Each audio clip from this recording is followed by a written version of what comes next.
असं म्हणतात की तुम्हाला राजकारणात टिकायचं असेल तर तुम्हाला एकमेकांवर कुरघोडी करावी लागेल आणि यासोबतच तुम्हाला स्वतःची खुर्ची सांभाळून ठेवावी लागेल। जर का तुम्ही तुमच्या खुर्चीवरनं उठलात की तुमची खुर्ची गेलीच म्हणून समजा, असं राजकारणात म्हणतात।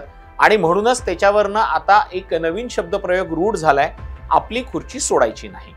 मात्र आज महाराष्ट्राच्या राजकारणात एक असा किस्सा घडलेला आहे, अनेक वर्षांपासून एकमेकांच्या विरोधात बोलणारे काही गोष्टींमुळे एकत्र आले आणि हे सगळे राजकीय नेते एकमेकांना आपली खुर्ची देताना दिसले। नेमकं काय झालं, कुठे झालं, कसं झालं, जाणून घेऊयात किस्सा खुर्सी का या व्हिडिओत। नमस्कार, मी तुषार शेटे, महाराष्ट्र टाइम्स ऑनलाईनच्या या व्हिडिओमध्ये आपलं स्वागत।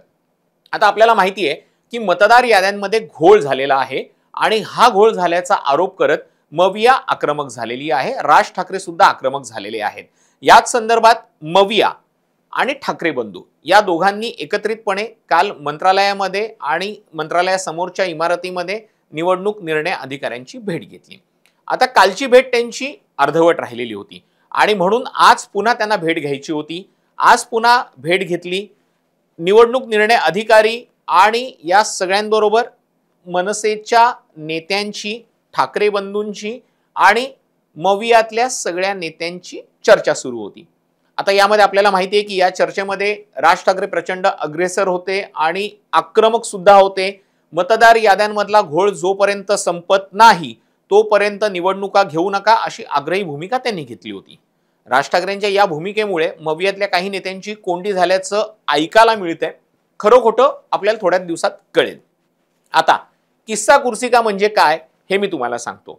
जेव्हा मवियाचं शिष्टमंडळ आणि ठाकरे बंधू, आता मवियाचं शिष्टमंडळ आणि ठाकरे बंधू असा उल्लेख मी जाणीवपूर्वक वेगळा करतोय, कारण की आपल्याला माहिती आहे की मागच्या निवडणुकांमध्ये उद्धव ठाकरे, शरद पवारांची राष्ट्रवादी आणि काँग्रेस आणि बाकीचे विरोधी पक्ष हे सगळे एकत्र आलेले होते आणि त्यांनी स्थापना केलेली होती महाविकास आघाडीची। राज ठाकरे गेल्या काही दिवसांपासून आपल्या भावाबरोबर एकत्र आलेले दिसतात। अनेकांचं म्हणणं असं आहे की हे कौटुंबिक नातं आहे, अद्याप राजकीय युतीची घोषणा झालेली नाहीये। म्हणून ठाकरे बंधू आणि महाविकास आघाडीच्या नेत्यांनी निवडणूक निर्णय अधिकाऱ्यांची भेट घेण्याचा निर्णय घेतला। आज ते पुन्हा त्यांच्या बैठकीसाठी, म्हणजे कालची अर्धवट राहिलेली मीटिंग पुढे आज कंटिन्यू करण्यासाठी ते त्यांच्या दालनात पोहोचले। आता सरकारी कार्यालयातलं दालन म्हणजे किती हे तुम्हाला या मागच्या व्हिडिओतनं दिसून येईल। निवडणूक निर्णय अधिकारी दिनेश वाघमारे तिथे बसलेले आहेत, बाकीचे सगळे पदाधिकारी बसलेले आहेत। एका बाजूला उद्धव ठाकरे, राज ठाकरे, आदित्य ठाकरे आणि त्यांच्या बाजूला शेकापचे भाई जयंत पाटील बसलेले आहेत आणि समोर बाकीचे आमदार बसले। तर आता या किस्सा कुर्सिकामध्ये झालं असं की थोड्या वेळाने तिथे अमित ठाकरे आले।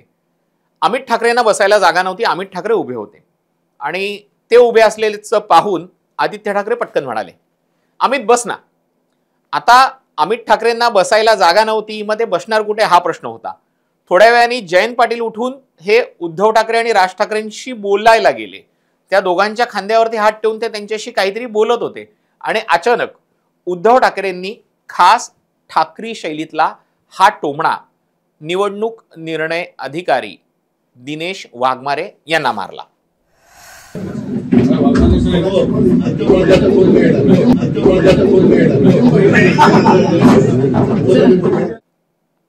आम्ही दोघं ठाकरे बंधू एकत्र आलोय, आमच्या दोघांच्या मध्ये कोण येणार नाही। आता हा ठाकरी शैलीतला टोमणा होता। उद्धव ठाकरेंना काय म्हणायचं होतं हे तर सगळ्यांना कळलेलंच आहे। मात्र मी आणि राज आम्ही दोघे भाऊ बाजूबाजूला बसलोय, आमच्यामध्ये कोण येणार नाही। हा एक किस्सा कुर्सी का झाला। त्यांच्या बाजूला आदित्य ठाकरे बसलेले होते। आता भाई जयंत पाटलांना तिथे बसायला जागा नव्हती म्हणून अमित ठाकरेंनी त्यांना उठून त्यांना ती जागा देऊ केली। आता मजा बघा, आधी अमित ठाकरेंना जागा नव्हती म्हणून आदित्य ठाकरेंनी त्यांना जागा दिली, त्यांना बसायला जागा मिळाली। मात्र भाई जयंत पाटलांना बसायला जागा नाही म्हणून अमित ठाकरेंनी उठून त्यांना ती जागा देऊ केली। आता हा सगळा खुर्चीचा गोंधळ बसल्यानंतर राज ठाकरेंनी आपल्या करारा आवाजात आदेश दिला, ए खुर्च्या घेऊन या रे। आता मुद्दा असा आहे, तिथे खुर्च्या जरी आणल्या तरी बसायला जागा नव्हती किंवा मांडायला जागा नव्हती। दुसऱ्या बाजूला जर बघितलं तर राष्ट्रवादीचे ज्येष्ठ आमदार जितेंद्र आव्हाड, हे सुद्धा उभे होते, त्यांनाही बसायला जागा नव्हती. मात्र त्याच्यानंतर जयंत पाटील तिथे गेले, दुसऱ्या बाजूला गेले, त्यांनाही बसायला जागा नव्हती. मग तिथे काही बसलेले अधिकारी उठले, नवखे आमदार उठले आणि मग हे सगळे एकत्र आमदार बसले आणि या बैठकीला सुरुवात झाली. आता झालं असं या सगळ्या प्रकारामध्ये की नेहमी राजकारणामध्ये एकमेकांवरती कुरघोडी करणारे हे नेते एकाच मुद्द्यावरती एकत्र आले आणि एकत्र आल्यानंतर त्यांनी आपली खुर्ची एकमेकांना देऊ केली.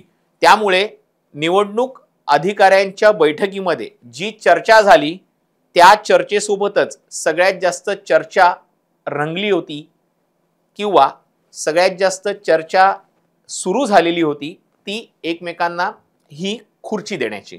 आता पाहायला गेलं तर उद्धव ठाकरे हे काही वर्षांपूर्वी भाजपाच्या सोबत होते, त्यामुळे राष्ट्रवादी, समाजवादी पक्ष या सगळ्यांच्या विरोधात बोलणं ओघानं आलं. मात्र महाविकास आघाडीमध्ये गेल्यानंतर त्यांना पुन्हा आपली भूमिका बदलावी लागलेली होती, या सगळ्यांना एकत्र घेऊन चालावं लागलेलं होतं आणि म्हणूनच चर्चा ही रंगलेली आहे की आता हे सगळे एकत्र आलेत. आपल्याला जर आठवत असेल तर काही महिन्यांपासून ठाकरे गटांकडनं राज्य सरकारवरती किंबहुना भाजपावरती आरोप केला जातोय की पुढच्या निवडणुका या भाजपा हारणार आहे, भाजपाला त्या निवडणुका लांबणीवरती टाकायच्या आहेत. मात्र आता प्रश्न हा उपस्थित होतोय की मतदार याद्यांच्या घोळासंदर्भात राज ठाकरे आक्रमक झालेले आहेत, ठाकरे बंधू एकत्र आलेले आहेत आणि त्यामुळे महाविकास आघाडीला त्यांच्या बरोबर जावं लागतंय. अद्याप राज ठाकरेंचा अधिकृत प्रवेश महाविकास आघाडीमध्ये झालेला नाहीये. मात्र राज ठाकरे आणि उद्धव ठाकरे एक झाले आणि जर उद्धव ठाकरे महाविकास आघाडीतनं बाहेर पडले तर महाविकास आघाडीची अडचण होऊ शकते. त्यामुळे सगळ्यांना सध्या सोबत राहायचंय. म्हणजेच पुन्हा मुद्दा हा आला, सगळ्यांना आपली खुर्ची, सगळ्या राजकीय पक्षांना आपली खुर्ची सांभाळायची आहे आणि यासाठीच एकमेकांना सोबत धरून चालण्याचे प्रयत्न इथे सगळे होताना दिसत आहेत. मात्र या सगळ्या प्रकारामध्ये झालंय असं की राज ठाकरेंची आक्रमक भूमिका, त्यामुळे उद्धव ठाकरेंना त्यांना मदत करावी लागते आहे किंवा त्यांच्या सुरामध्ये यांना सूर मिळवावा लागतोय आणि दोन ठाकरे बंधूंची भूमिका एक झाल्यामुळे आता महाविकास आघाडीलाही त्यांच्या सुरात सूर मिसळावा लागलेला आहे.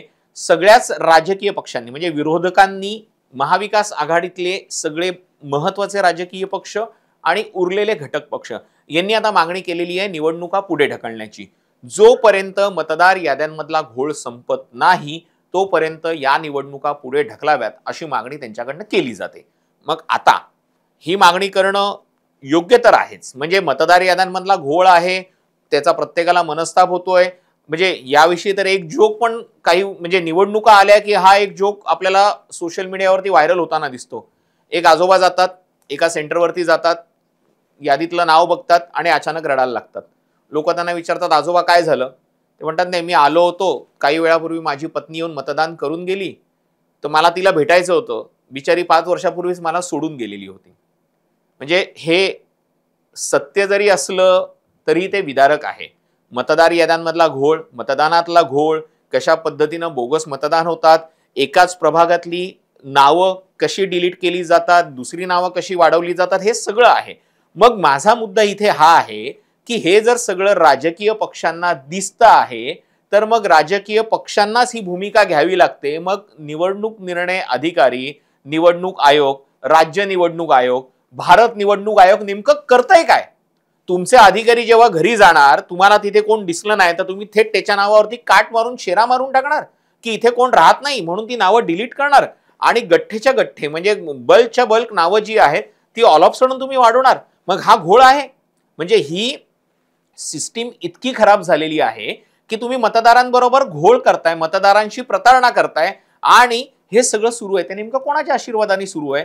मात्र हे सगळं जरी सुरू असलं तरीही आता निवडणूक आयोग काय नेमकी भूमिका घेत आहे, मतदार याद्यांमधला घोळ संपतोय की नाही संपतोय याकडे सर्वांचं जितकं लक्ष लागलेलं आहे तितकीच चर्चा रंगलेली आहे किस्सा कुर्सिकाची.